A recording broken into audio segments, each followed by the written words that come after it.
An old lady went to Lord Buddha, crying and weeping that I lost my child. And I've heard that you are God incarnate, and I know you can do something for my child and get my child back into life. Buddha said, yes, I can do that, but I have a small little condition. Go, mother, go to the village, go to this particular town where we are. Go and knock at the door of each and every family, and if you find a little mustard seeds, if you find little mustard seed from any one family in whose house there has never been a death, there has never been any death in that particular family. If you find one family in this whole city, from that family, from that home, bring little bit of mustard and I'll breathe life into your child. The woman immediately left, getting the words from the Lord. And she went and knocked doors after house after house. And everyone said, no, somebody died. There was not a single house, not a single family, and there was no space where anyone could tell her, yes, in my entire family and lineage, I don't know ever, I have never heard anyone dying. So she, at the evening when it was dusk, she came back. And she fell at the feet of the Lord and said, I'm so sorry. I went every door, I knocked. One answer came, no, sorry, someone had died in that family. So I couldn't get the mustard seeds that I needed so much to get my child back. Now what do I do? Buddha said very simply, if this is the truth, mother, then how can you expect that you could be an exception to that law? If every family in this world has history of losing one or the other, and if it is true that no one on earth is permanent, nothing in this world of creation is permanent, then how would you expect that your child's body could be permanent? So you can share with her, Mark Baba, that mother, you are mother, and your pain and suffering cannot be healed, forget about me, by anybody in this world.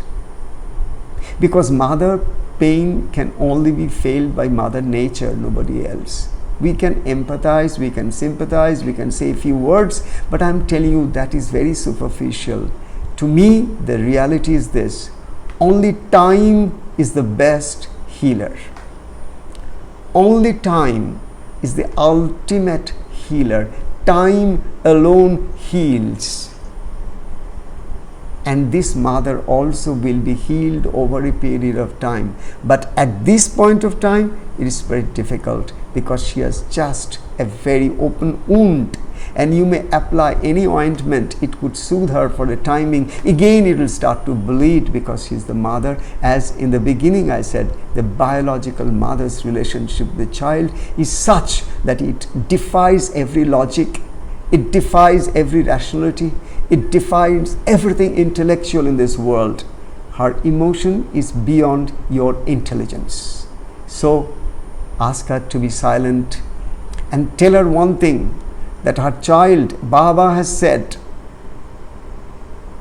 You tell her that this is one fool of a teacher I have in my life, and he tells me that your child's body is gone, but he is not gone. And the most importantly, he said, if you can be happy today, then your child will be happy as much as in everybody's life, anyone we love, we never want to see that person suffering. So if your child is alive in another world which is much better than ours, that world is much better than ours, and in that world the child is looking up to you, and the moment he is looking to you, he is seeing that you are suffering, you are in pain, and it pains his soul. So if you really want to give him some healing and also help him to soar high in spiritual astral world, then you please help your child. Now you can't get your child back in this world. You can help your child to go and soar into higher astral worlds, to have peace, and more blessings of God to prosper in the spiritual world. This is the only thing that you can do, and the lesser you mourn, the lesser you grieve. Of course you should grieve, but at some point you have to stop that and offer your prayers and healing and love, and accept the fact that he is alive as much as he was before in physical dimension, but today he is alive in light dimension, in astral dimension, but he is alive. And as a result, you can't be unhappy, because a child will not be happy to see unhappy mother.